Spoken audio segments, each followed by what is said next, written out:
Diz assim a palavra do Senhor: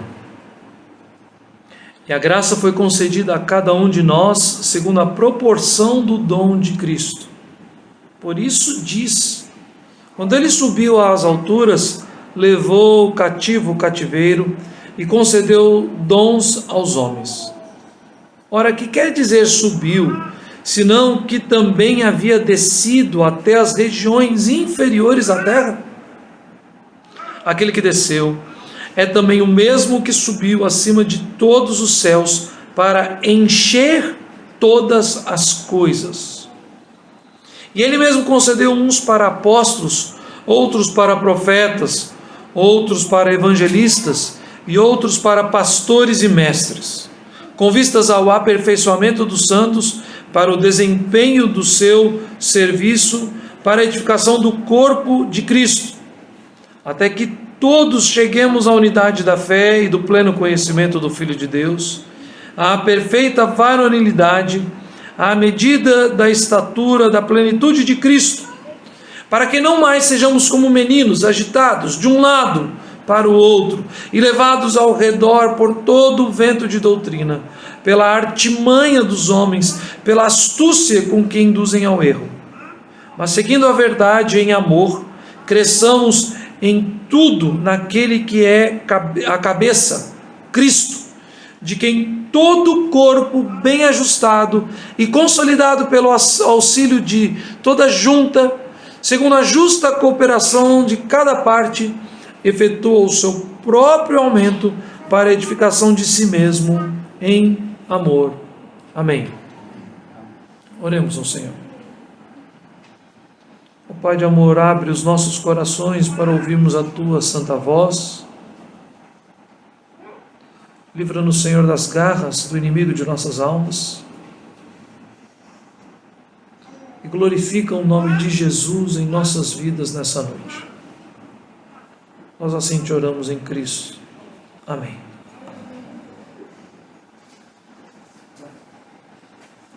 Quando ele subiu às alturas, levou cativo o cativeiro e concedeu dons aos homens. Quando falamos sobre a igreja de Cristo Jesus, nós temos várias coisas, questões e assuntos que envolvem o assunto central da igreja de Cristo.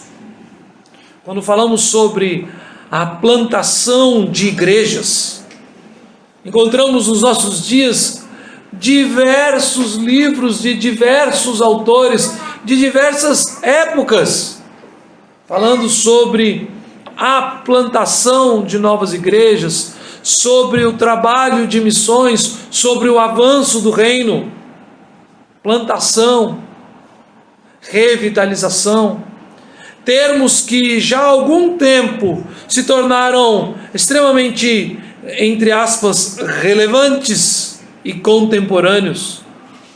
Não falta no meio da igreja de Cristo, não faltam no meio da igreja de Cristo livros, conferências, como falávamos hoje de manhã, treinamentos online e coisas do tipo. Pastores ao redor do mundo se tornaram como que especialistas em falar sobre plantar e revitalizar. E ao procurar sobre esse assunto, muitas vezes encontramos muitos jargões, muitas atitudes, ações e condutas meramente humanas. Parece que o avanço da igreja de Cristo, o seu estabelecimento, se tornou possível nos nossos dias através das estratégias empresariais, do marketing, do bom uso das mídias sociais, da venda de uma marca, de um nome. Pastores são estrategicamente escolhidos. Igrejas hoje, inúmeras igrejas ao redor do mundo, recorrem a empresas de RH para entender qual é a capacidade de cada pastor e saber se aquele pastor, aquele homem ordenado, aquele vocacionado ao serviço do reino, se enquadra no perfil A ou B. A Igreja de Cristo Jesus tem buscado ao longo dos anos e nos nossos anos mais recentes, todas as habilidades e as capacitações humanamente possíveis, e tem acreditado, infelizmente, que essas capacitações, habilidades, técnicas ou estratégias são capazes de fato de fazer a igreja existir, perseverar e caminhar em unidade até a perfeita varonilidade de Cristo, ou como diz o versículo de número 13, à medida da estatura da plenitude de Cristo. Mas estão eles errados. E nós também, aqui nessa noite, muitas vezes erramos quando consideramos qualquer outra coisa além da autoridade e do poder exclusivos de Jesus como instrumentos necessários e suficientes para o plantar, o revitalizar e o existir da Igreja de Cristo. O versículo de número 8, então, é o foco da nossa exposição nessa noite, aonde nós, na verdade, poderíamos ler o versículo 8, quando o apóstolo Paulo está citando o texto que nós já lemos, que se encontra no Salmo de número 68, e ele mesmo faz a exposição deste texto. O que temos diante de nós, principalmente do versículo 8 ao versículo de número 16, é uma pregação expositiva do apóstolo Paulo. Essa, de fato, poderia ser meramente lida atentamente, que ela tem o argumento, a explicação e a aplicação diante de nós. E nós vamos então nos ater a este versículo 8, entendendo, meus irmãos, que a vitória da ressurreição é a única capacitação espiritual que Cristo dá para a existência da igreja. A igreja subsiste em um único poder, o poder do Filho de Deus, na vitória sobre a morte, a vitória da ressurreição. Vejamos então o primeiro argumento que ele tem. Ele diz: quando ele subiu às alturas, levou cativo o cativeiro. E o apóstolo Paulo, então, já no versículo 9, começa, como eu disse, a sua pregação expositiva. Ele diz: ora, que quer dizer subiu, senão que também havia descido até as regiões inferiores da terra? Aquele que desceu é também o mesmo que subiu acima de todos os céus para encher todas as coisas. É interessante, porque o primeiro argumento do apóstolo Paulo a respeito desta vitória da ressurreição é que só pode subir aquele que desceu. Ou seja, algo que parece até tolo é na verdade uma explicação profundamente teológica. Em primeiro lugar, nenhum homem nascido na terra poderia vencer a morte e subir aos céus. Em segundo lugar, aquele que está nos céus, então, é o único capaz de descer à terra para depois subir de volta aos céus. O versículo então de número 8, como eu disse, citando novamente o Salmo 68 que nós lemos aqui durante a nossa liturgia, o versículo de número 18 diz: subiste às alturas, levaste cativo o cativeiro. E pelo versículo de número 18 do Salmo 68, sem a devida explicação do apóstolo Paulo, novamente nós que somos humanos, limitados e falhos, poderemos dizer: olha, é necessário que a vitória do Senhor seja manifesta através de alguém, de um eleito do Senhor, de um grande guerreiro, de um grande líder, que será levado aos céus, e na sua assunção aos céus, todos aqueles que nos prendem, os nossos inimigos, aqueles que têm nos feito cativo, serão de fato, agora por este que foi levado aos céus, feitos presos, prisioneiros, cativos, nessa expressão, levou cativo o cativeiro. Mas o apóstolo Paulo então está nos expondo, e de forma divinamente inspirada, porque o texto de Efésios, sendo parte da palavra de Deus, obviamente é a voz do Espírito à igreja, ele está dizendo, ora, que quer dizer subiu, senão que também havia descido até as regiões inferiores da terra. O apóstolo Paulo está falando que o Senhor Jesus Cristo, o Filho de Deus, antes de vencer na cruz, precisava se encarnar.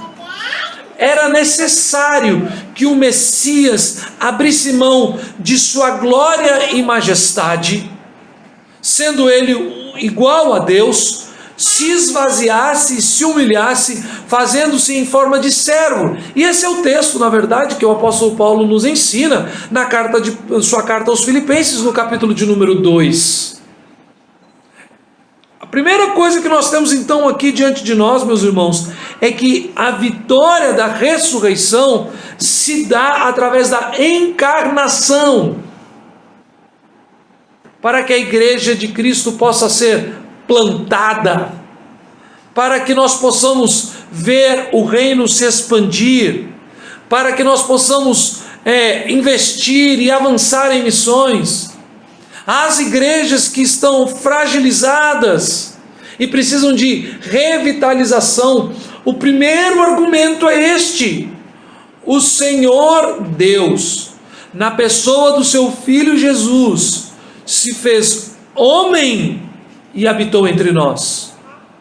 A encarnação do Messias é um argumento fundamental da fé cristã. Na verdade, a pessoa de Cristo e suas duas naturezas são o estabelecimento fundamental daquilo que somos. Um dos maiores proponentes da morte da igreja, principalmente no hemisfério norte, e de uma forma muito poderosa no meio da igreja europeia, foi o liberalismo teológico, onde os seus proponentes, já desde o final do século XVII, início do século XVIII, começaram a revisitar o conceito da igreja e os dogmas indestrutíveis da igreja, que são inabaláveis à fé cristã, a respeito da pessoa de Cristo.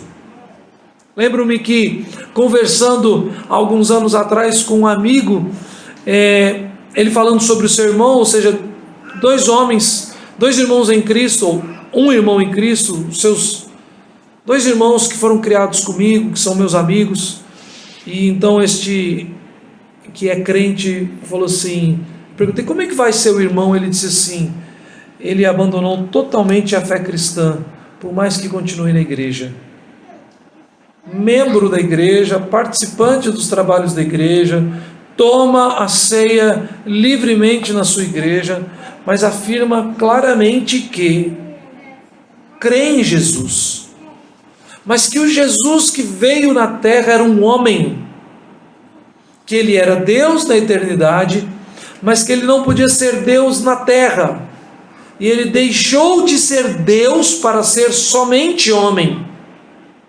E como homem ele se identifica com as nossas fraquezas, e sendo assim, isso se tornou para aquele rapaz o grande argumento pseudo-doutrinário, a grande heresia que sustenta a sua pecaminosidade, porque se Cristo é de fato homem, só homem, e se identifica com as nossas dores e pecados, ele tolera, aceita e não se importa com a conduta pecaminosa, deliberadamente pecaminosa, errada e desvirtuada de santidade daqueles que se mantêm na igreja.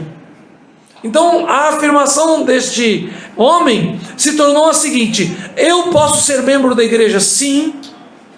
Não há nenhum pastor, presbítero ou autoridade que pode me questionar e me disciplinar, e eu tenho livre acesso à mesa da ceia do Senhor, porque o meu mestre, o meu Jesus, o Senhor da minha fé, foi um homem assim como eu, e somente homem.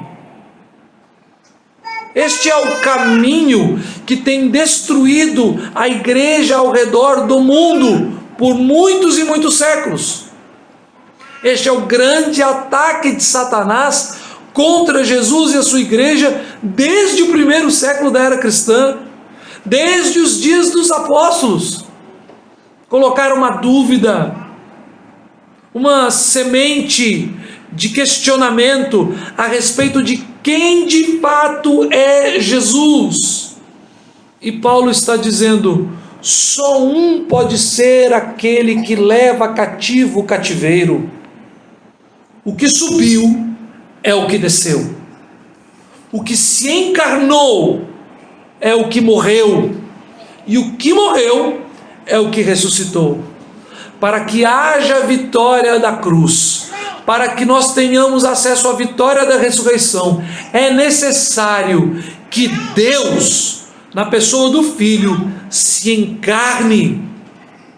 É impossível que a igreja persevere em qualquer outro padrão doutrinário. Plantar esta igreja ou qualquer outra igreja requer uma única afirmação: a nossa convicção bíblica, santa, inspirada, de quem de fato Cristo é. É simples. Isso é muito simples. É como aqueles que vão para uma guerra e olham para um lado e vem um grande exército, e ao ver este grande exército, confiam nas armas que têm. Mas talvez, como você já deve ter visto muitas vezes, e eu gosto muito desses tipos de filme, esses filmes da era medieval, ou dos séculos mesmo antes de Cristo, onde os grandes impérios vinham guerrear, e aí então um exército vem confiante, porque vê no campo de batalha que o seu inimigo é muito menor. E eles então se jogam no meio da batalha e começam a guerrear confiantes de que serão vitoriosos. E como uma estratégia bélica, os seus inimigos aprontam uma armadilha e de repente das montanhas, do meio dos bosques, estavam escondidos, na verdade, o triplo ou o quíntuplo de soldados, esperando atrair os seus inimigos na sua arrogância, e eles saem da onde estão escondidos e se mostram muitíssimo mais numerosos. As cenas de soldados, às vezes, quase para perder a batalha, e então alguém toca uma trombeta à distância, e um outro exército vem ajudá-lo, uma outra nação se junta, um outro império se estabelece, e eles então saem vitoriosos. Da mesma forma, é a vitória da ressurreição na vida da igreja de Cristo. Quantas vezes estamos lutando em favor da igreja com as nossas próprias forças? É simples, meus irmãos. Nós olhamos para uma igreja local e vemos de repente uma igreja já organizada, mas que teve uma queda muito grande de membresia, que perdeu o seu vigor e o seu ânimo. É simples. As estratégias humanas estão diante de nós. A primeira coisa que você faz, troca o pastor. Como time de futebol que troca de técnico, troca o pastor. Põe um pastor mais jovem, mais dinâmico. Se não trocar o pastor e o pastor tiver desejo de mudar as suas estratégias, vamos investir no pastor. Vamos pagar para ele um mestrado. Vamos enviar o pastor para passar uns meses nos Estados Unidos, fazendo uma pós-graduação ou um estágio na igreja A, B ou C, que são as igrejas da moda, as igrejas que estão causando um grande impacto. Então eles têm um curso. Veja, isso não é uma ação exclusiva nos nossos dias do que nós chamaríamos de evangelicais, os pragmáticos. Há nos Estados Unidos uma igreja que eu acredito ser uma igreja fiel, viva e abençoadora. O seu pastor é um homem fiel às Escrituras, um grande expositor, um teólogo prolífico, autor de muitos livros. E por isso desenvolveu-se ali de uma forma bem americanizada, bem industrializada, um estágio para pastores que passam a semana naquela igreja, vendo como se desenvolve o trabalho pastoral, e como e discutem sobre o assunto, tem cursos de debate, ganham os livros, e aí eles voltam super animados, e isso no meio da igreja reformada, batistas, presbiterianos, congregacionais reformados. Se tornou assim: se precisamos de novas estratégias, precisamos revitalizar o nosso trabalho, precisamos investir no nosso pastor, vamos mandá-lo para aquele lugar. E homens do mundo inteiro hoje se dirigem ali para a cidade de Washington, nos Estados Unidos, e para bom entendedor, pingo é letra, e para poder participar de uma semana de imersão em estratégias bíblicas de plantação e revitalização de igreja. O próprio centro de pós-graduação da nossa denominação tem um curso específico para revitalização de igrejas. E vários dos módulos ali falam sobre como pregar sermões para a revitalização, como fazer o trabalho pastoral para a revitalização. Nada mais do que estratégias humanas. E como um exército no meio de uma guerra, cercado por seus inimigos, nós vamos usando das nossas forças, das nossas estratégias, vamos tendo êxito, vamos tendo derrotas, mas absolutamente nada disso confere com aquilo que nos é outorgado pelo poder de Cristo na ressurreição. O primeiro pilar da existência da igreja, do seu fortalecimento, crescimento e da expansão, não somente da igreja local, mas da igreja enquanto participante e instrumento do reino de Cristo, é a própria pessoa de Cristo, a sua obra, o seu caráter. Aquele que subiu é exatamente o que desceu à terra. Paulo está falando sobre a encarnação de Cristo. Ele vai depois falar, nós vamos ver isso alguns domingos à frente, no próximo domingo, na verdade, mercê de Deus, nós vamos tratar exatamente desse assunto. Ele vai falar sobre alguns dons que são essenciais. E esses dons essenciais, ele vai dizer o seguinte: ele mesmo concedeu uns para apóstolos, outros para profetas, outros para evangelistas e outros para pastores e mestres. Todos esses dons, todas essas vocações. E hoje a igreja de Cristo tem apenas pastores e mestres. Nós vemos aqui os profetas, a sua era cessou. Depois nós vemos aqui os apóstolos, a sua era cessou. Depois os evangelistas, a sua era cessou. E o que ficou após então a era apostólica foram os pastores e mestres. Pastores e mestres são exatamente homens chamados para se dedicar exclusivamente ao ministério da palavra e governar a igreja pelo ministério da palavra. Mas assim como profetas, apóstolos e evangelistas, todos aqui são homens da proclamação da palavra. Como a igreja pode receber dons para ser sustentada através da proclamação da palavra, se abandonar a doutrina básica da encarnação do nosso Redentor. É isso que Paulo está a defender aqui. Ora, que quer dizer subiu, senão que também havia descido até as regiões da terra. A segunda coisa que ele nos fala é a respeito de conceder dons aos homens. Primeiro, ele fala a respeito da encarnação de Cristo, que é fundamental à nossa doutrina de sua morte e ressurreição. Aquele que está sentado à mão direita de Deus Pai Todo-Poderoso é vero Deus e vero homem. À medida que Cristo se encarna, ele nunca mais deixará de ser 100% Deus e 100% homem, glorificado em poder e majestade. O homem, Deus, reina à mão direita de Deus Pai Todo-Poderoso. E para exercer o seu ministério, ele concede dons aos homens. Agora veja, isso é interessante, porque essa citação aqui do versículo 8, ela é diretamente uma citação do Salmo 68.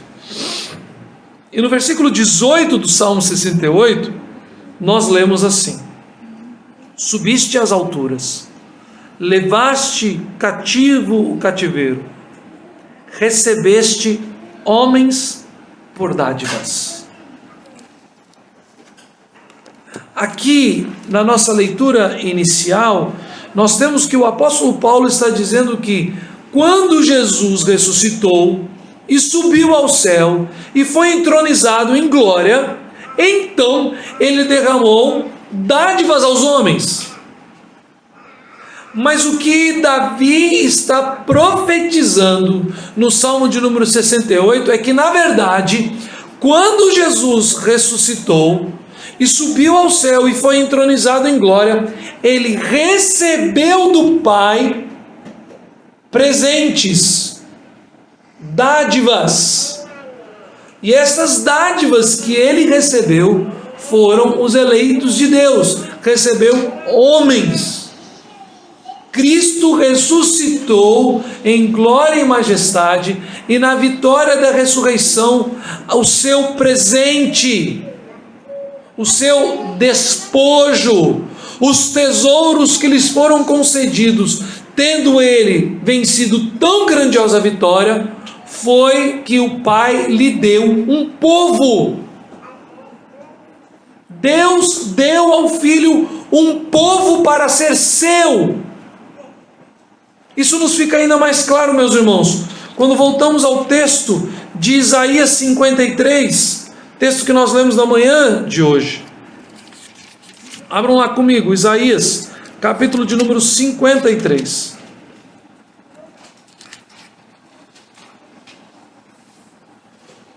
Versículo de número 11.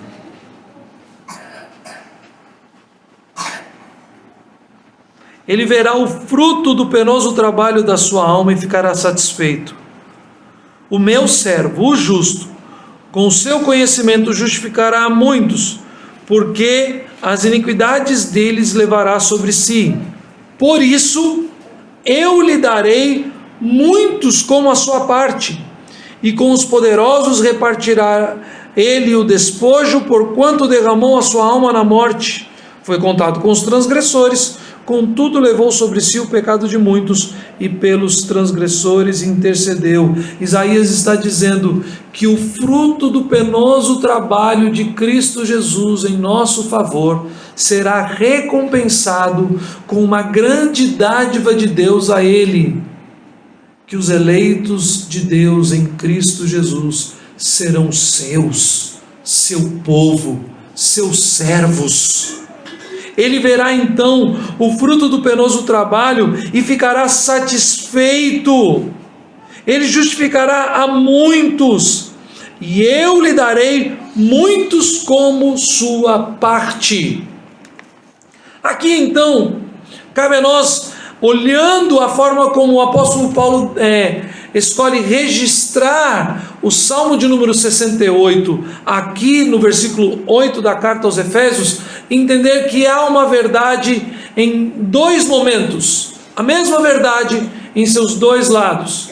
Em primeiro lugar, que na vitória da ressurreição, Cristo conquista para si todos os seus eleitos. E ele recebe como dádiva, pela sua vitória, o governo, a autoridade, a supremacia sobre o povo que Deus escolheu para ele. O povo lhe pertence, porque ele venceu a morte, ele reina eternamente sobre esse povo. Mas ao mesmo tempo, aquele que recebe de Deus o galardão da sua vitória é galardoador para com o seu povo. Então, nós somos para Cristo dádiva de Deus em seu favor, e ele então, aqueles que ele recebeu, derrama sobre eles dádiva, dons. Ou seja, meus irmãos, toda capacitação espiritual que a igreja de Cristo recebe não pertence à igreja. A capacitação espiritual, a fé, os muitos dons para o desenvolvimento da igreja, para a maturidade da igreja, para a expansão do reino na proclamação do evangelho, são nada mais do que selo de que nós, na verdade, fomos comprados por Cristo e para Cristo. Todas as vezes que a igreja cresce, através de um crescimento santo, bíblico e puro, todas as vezes que a igreja é alvo do agir do Espírito de Deus, e pela proclamação do evangelho é avivada, e igrejas se multiplicam muito além do que os nossos olhos podem contemplar e nossos pensamentos puderam conceber, isso nada mais é do que a manifestação de que aquela igreja pertence a Cristo e a Cristo somente. Ser uma igreja bíblica não é mérito da igreja. Ser uma igreja fiel doutrinariamente, ser uma igreja onde famílias buscam coletivamente santificação, ser uma igreja onde nossos filhos são criados na admoestação do Senhor, ser uma igreja que zela pelas doutrinas da palavra, ser uma igreja que busca guardar avidamente todas as nossas doutrinas, todos os nossos ensinamentos. Aqueles que amam a lei do Senhor e nela meditam de dia e de noite, aqueles que guardam o dia do Senhor, aqueles que têm muita honra e reverência ao se reunir para cultuar ao Senhor. Nenhum deles recebeu de Deus um dom que agora lhes pertence. Na verdade, todos nós que pela graça de Deus agimos de acordo com a palavra de Deus, o fazemos porque, em primeiro lugar, ao vencer na cruz do Calvário, ao vencer na ressurreição, nós nos tornamos dádivas nas mãos de Cristo.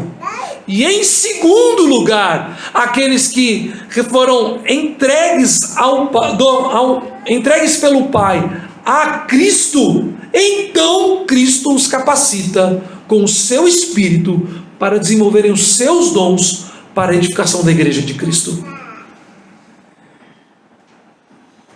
Pastores que são abençoados no púlpito, os grandes pregadores da história, Jonathan Edwards, Charles Spurgeon, e qualquer outro pastor que não tenha se tornado tão famoso quanto esses homens são até os dias de hoje, mas em seu tempo, em sua família, em sua igreja local, foram fiéis, foram abençoados, governaram bem suas igrejas, foram zelosos com as Escrituras. Eles só são assim porque na ressurreição eles foram dados a Jesus como presente, como tesouro, como mérito, como galardão. E então Jesus capacitou-os com muitos dons espirituais. A terceira coisa que nós vemos aqui é, na verdade, aquilo que mais me chama a atenção na exposição do apóstolo Paulo. Porque parece que Paulo não quer falar sobre esse assunto. Ele diz, quando ele subiu às alturas, e aí ele no versículo 9 fala, ora, o que quer dizer subiu, se não também havia descido às regiões inferiores da terra? E depois ele fala sobre, e concedeu os dons aos homens. E aí ele começa no versículo 11, e ele mesmo concedeu os uns falando sobre concessão de dons. Mas eu fiquei com uma pergunta, e cadê a parte que ele diz, e levou cativo o cativeiro?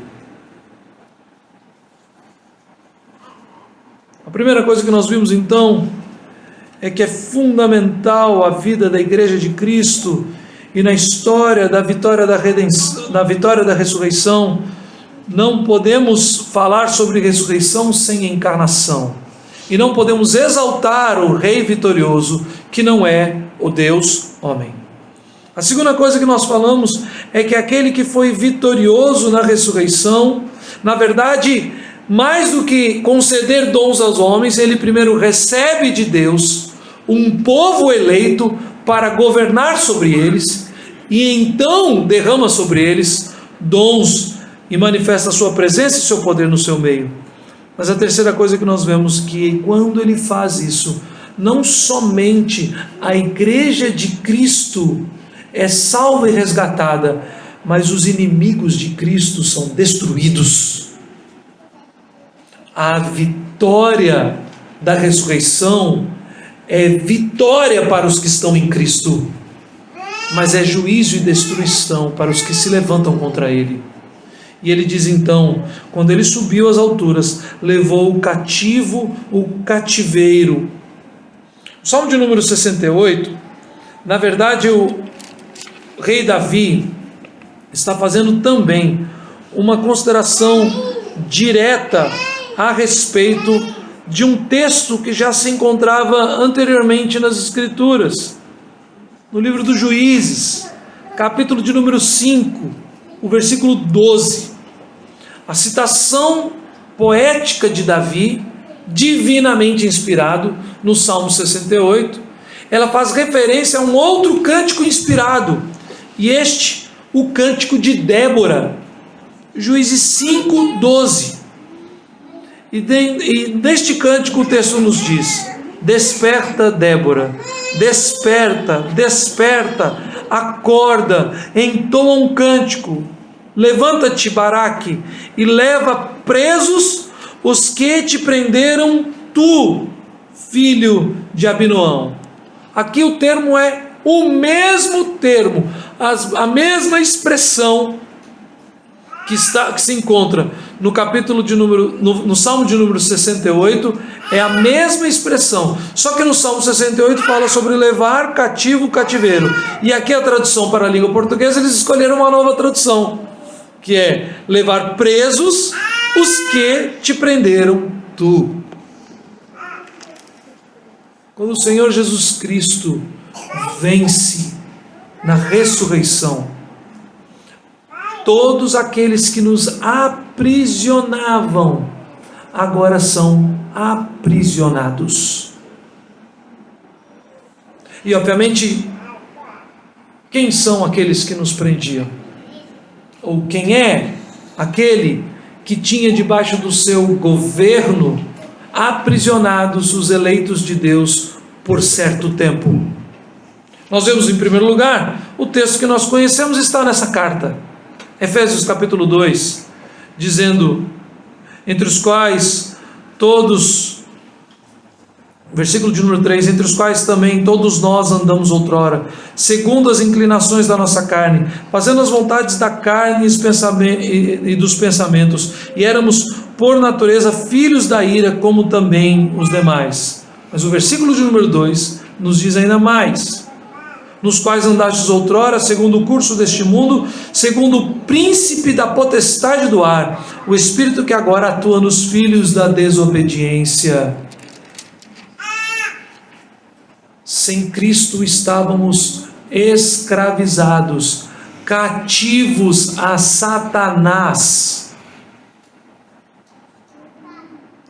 Mas Satanás, meus irmãos, à luz das Escrituras, nada mais era do que o carcereiro. Vejam o que diz o apóstolo Paulo a esse respeito na primeira carta aos Coríntios, no capítulo de número 15.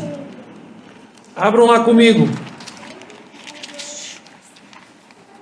1 Coríntios 15. A partir do versículo de número 54. 1 Coríntios 15, 54. E quando este corpo corruptível se revestir de incorruptibilidade, e o que é mortal se revestir de imortalidade, então se cumprirá a palavra que está escrita: tragada foi a morte pela vitória. Onde está, ó morte, a tua vitória? Onde está, ó morte, o teu aguilhão? O aguilhão da morte é o pecado, e a força do pecado é a lei. Graças a Deus que nos dá a vitória por intermédio de nosso Senhor Jesus Cristo. O apóstolo Paulo, então, aqui no capítulo de número 4, ao citar o Salmo de número 68, que faz direta referência a Juízes capítulo 5, está afirmando que o que Jesus haveria de fazer era exatamente libertar do cativeiro todos os seus eleitos e, na mesma vitória, aprisionar e fazer cativos e seus escravos para todos sempre, todos aqueles que se levantam contra os eleitos de Deus, a começar pelo príncipe da potestade do ar. Satanás foi destronado deste mundo. Mas, como eu disse, ele era só o carcereiro, porque o grande aguilhão sobre todos os homens e mulheres era a morte no poder do pecado. Na verdade, o juízo sobre o povo de Deus estava colocado por Deus, até que Deus enviasse o seu Filho em nosso favor. Nós éramos, por natureza, inimigos de Deus. A igreja de Cristo Jesus precisa ter esse reconhecimento, que nós um dia fomos aqueles que estávamos em cativeiro, inimigos de Deus, e agora somos livres para servir a Deus.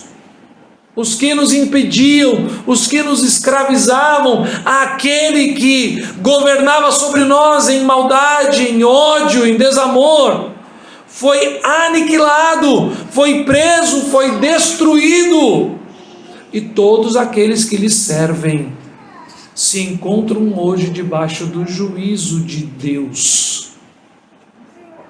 Não há força que possa se opor à igreja de Cristo.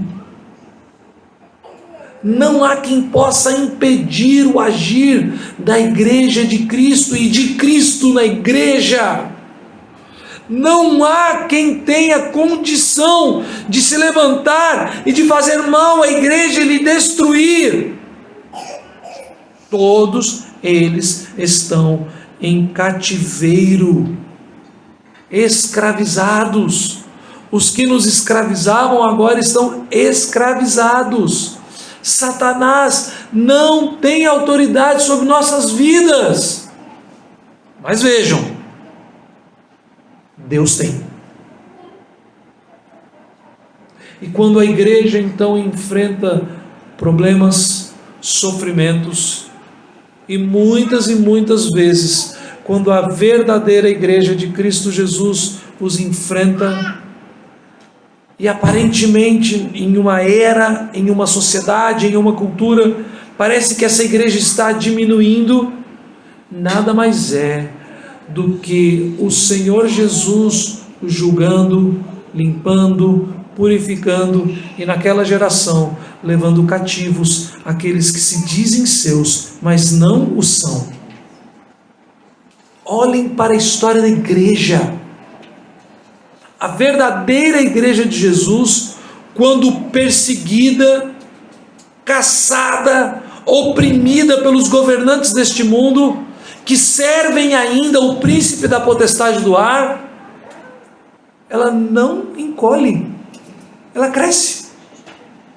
A verdadeira igreja de Cristo, quando perseguida, cresce. Eu disse há poucos domingos aqui na igreja sobre a igreja da Coreia do Norte. E a igreja na Coreia do Norte não para de crescer dentro dos campos de concentração. O problema é que a igreja da Coreia do Sul, tão afamada e tão idolatrada por alguns, não para de diminuir e de se enfraquecer. E hoje 68% dos jovens que foram crianças nas igrejas evangélicas sul-coreanas já abandonaram a igreja. Aonde está então o problema da revitalização? A igreja, na verdade, que decresce, que morre, que perde suas forças, que em algumas eras e locais da sociedade, em alguns momentos da história, é quase que apagada. Foi, na verdade, uma igreja de homens que confiavam na capacidade de homens e que, buscando a mente humana, a luz da mente humana, os recursos humanos, adulteraram contra Deus, negaram as Escrituras, abandonaram as doutrinas a respeito da pessoa de Cristo Jesus, abandonaram as verdades sobre a vitória de Cristo Jesus, diminuíram o tom na sua guerra e no seu pleito contra aqueles que Jesus veio e destruiu e levou ao cativeiro. As negações e as afirmações, na verdade, que são frutos do liberalismo teológico são esses: Jesus não é Deus. Segunda afirmação categórica deles: não há inferno. Para alguns, a aniquilação de todos. O que há de sobrar no final é que todos vamos morrer. Então, se você quer ser cristão, pode ser, não tem problema. Você vai ter uma conduta moral para viver enquanto o seu tempo for aqui na terra.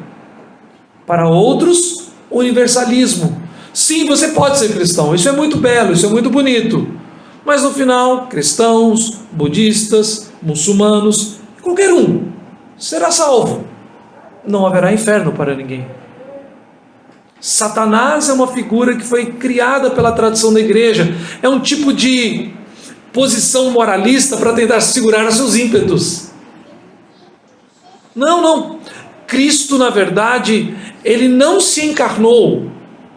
Cristo era um Espírito de Deus, porque a carne, ela não pode se misturar com o Espírito, porque o Espírito é puro.